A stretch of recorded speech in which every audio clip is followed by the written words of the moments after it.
Hello everyone, কেমন আছো তোমরা? আশা করছি ভালো আছো আর আমিও অনেক অনেক ভালো আছি। আজকে একটা নতুন ভিডিওতে তোমাদের সবাইকে অনেক অনেক ওয়েলকাম। আর আজকে কোথায় যাচ্ছি বলো তো? আজকে যাচ্ছি সেই ভাইরাল তালতলা, যেটা তোমরা সবসময় ফোনেই দেখে আসো।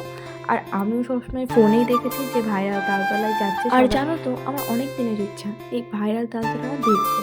আজকে ফাইনালি সেই জায়গাটাই যাচ্ছি। অবশ্য এই ভিডিওটা যেটা পোস্ট করবো আজকে আমি, সেটা হয়তো তোমরা অনেক দিন পরেই দেখতে পারবে। আর যেদিন আমি গেছিলাম সেই দিন আমার এটা পোস্ট করা হয়নি, তো আজকে যেটা পোস্ট করেছি তোমরা আজকেই সেই ভিডিওটা দেখছো হয়তো। যাই হোক, তো দেখো এদিকে পৌঁছেও গেছি প্রায়, আর এদিকে দেখো ভাইরাল তালতলা দেখা যাচ্ছে। তো আমি খুব এক্সাইটেড ছিলাম দেখার জন্য। দেখো কত লোকজন, মানে তারপর দেখো পৌঁছে গেছি। এবার ঢুকবো হচ্ছে পুরো আসল যেই জায়গাটা সবাই ভিডিও করে সেই জায়গাটায়। আর সেদিন মানে প্রথমবার গিয়েই আমরা অনেকজনকে দেখতে পেয়েছিলাম, মানে যারা ভিডিও করে, আমরা রোজ যাদের ভিডিও আমরা দেখি তাদেরকে দেখেছিলাম। তো দেখে সবাই দেখছিলাম যে খুব ভিডিও বানাচ্ছে ওখানে। আর সেখানে দেখার মতো কিছুই নেই, শুধু চারিদিকে এরকম ফাঁকা ফাঁকা মাঠ আর কয়েকটা তাল গাছ রয়েছে।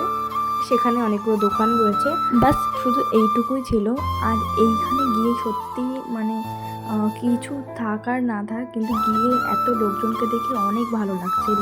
আর এখানে যার হাতে দেখবে তার হাতেই ফোন, মানে সবাই ফটো তুলতে ব্যস্ত আর ভিডিও করতে তো ব্যস্ত আছি। আর যারা ভিডিও, অনেকটা সন্ধে হয়ে গেছিলো, ওই জন্য আমরা বাড়ি যাচ্ছিলাম। আর বাড়ি যেতে যেতে হচ্ছে অনেকটা রাত হয়ে গেছিলো ওই দিন। যাই হোক, ভাইরাল তালতলা এসে একেবারে খারাপ লাগেনি। তোমরাও কি ঘুরে আসতে পারো, জায়গাটা সত্যি মানে গেলে মন ভালো হয়ে যায়। তো জায়গাটা তোমরা যাও, আমার ইচ্ছা আছে নেক্সট আরেকবার যাওয়ার। তো চলো আজকে ভিডিওটা এখানেই শেষ করছি, নেক্সট ভিডিওতে দেখা হচ্ছে।